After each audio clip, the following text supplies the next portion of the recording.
issues. However, Honorable Speaker, a number of the issues that have been touched on by the Leader of Minority are not accurate.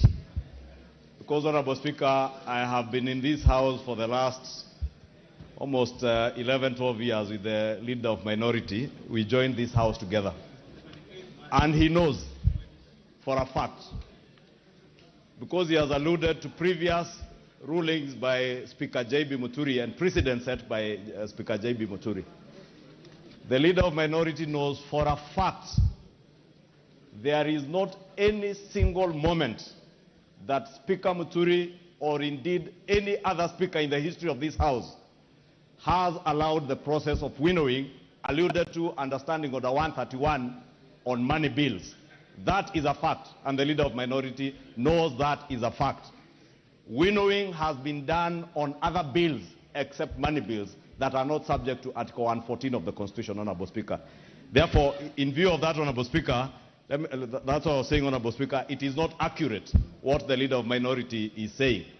And indeed, if this was not a money bill, a winnowing process would help to enable the House to process the myriad of amendments that are similar in a faster way.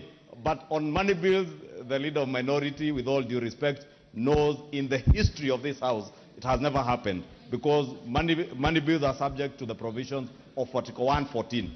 Two, Honorable Speaker, this is not the first finance bill we are processing as a House. Neither is it the last. But filibustering is also not the first time we are seeing it. And it's not the last time we are seeing it, Honorable Speaker.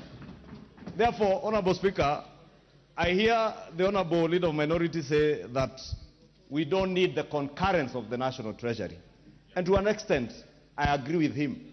We are not under the direction of the National Treasury at all. But I want to confirm that in line with the provisions of Article 114 of the Constitution, the Chair of the Finance Committee has been able to engage, and even after the House Business Committee this morning, Honorable Speaker, I was in a meeting with the Chair of the Finance Committee and a whole delegation from the National Treasury to consider all the amendments that have been proposed both by the committee, and indeed, I can tell you there were clauses, amendments that had been proposed by the committee, which on consultation with the National Treasury, some were dropped. There are amendments. If you go through the supplementary order paper, Honorable Speaker, you will see the amendments by the member for Homa Bay, the Honorable Kaluma, that have been allowed following that consultation. There are amendments by the Honorable Oundo, Honorable Naisula, who is seated right at the back, Honorable Mbui, Honorable Aluoch, Honorable Mule.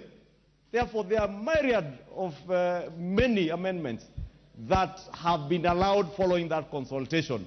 And therefore, that's what I was saying, it may not necessarily be very accurate to say that there are those that have been condemned and had. Two, Honorable Speaker, or three, the question of public participation. In the history of legislative processes in this country since the enactment of the new Constitution, Honorable Speaker, no other bill, none whatsoever, not even the infamous political parties bill, which we took through winnowing, none has had a more rigorous public participation exercise than this finance bill, Honorable Speaker. And I must commend the Chair and the Finance Committee and members who sit in the Finance Committee from both sides of the political divide, because I know there are diligent members of the Finance Committee in Azimio who sat through the public participation. There are many members within the Kenya Kwanza coalition who sat for long hours through public participation. For the first time, Honorable Speaker, I have seen members of Parliament, as Honorable Junet was saying, not just sitting up to midnight, sitting even on Sundays. At one point, Honorable Speaker, may the Lord forgive me, I was watching a public participation exercise when I was seated in church somewhere, Honorable Speaker, because these members of the Finance Committee devoted a lot of their time to this public participation. And therefore, the question of public participation, I think, is spent and is something that has been covered. Honorable Speaker, There are other amendments, and I'll draw reference to some amendments I've seen here by the Honorable Makali Mulu, some that seek to delete particular clauses, Honorable Speaker. I think, Honorable Speaker, other than being subjected to the provisions of Article 114, if you are seeking to delete a provision in a bill,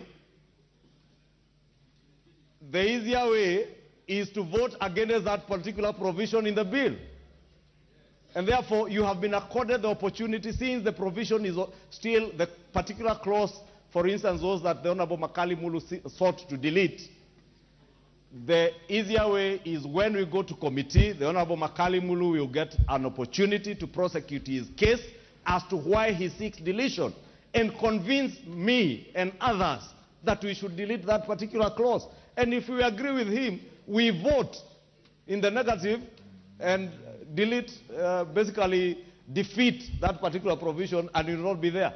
Therefore, Honorable Speaker, let me in conclusion say that the process of winnowing in the history of this House, I think, is a fact that is known by those who have been here, that the process of winnowing has never been subjected to money bills. And unless we are trying to reinvent that, Honorable Speaker, and I do want, in conclusion, to beg that as much as we are not in a hurry, Honorable Speaker, as the leader of minority says, we have up to midnight. We are in no hurry. But we must also spend the time that we have devoted here up to midnight today, up to midnight tomorrow, up to midnight on Thursday, and hopefully even before 30th, any other day. But we must utilize our time properly. Let us not in any way utilize our time through filibustering and trying to spend time in not a very wise manner, Honorable Speaker. I beg to submit.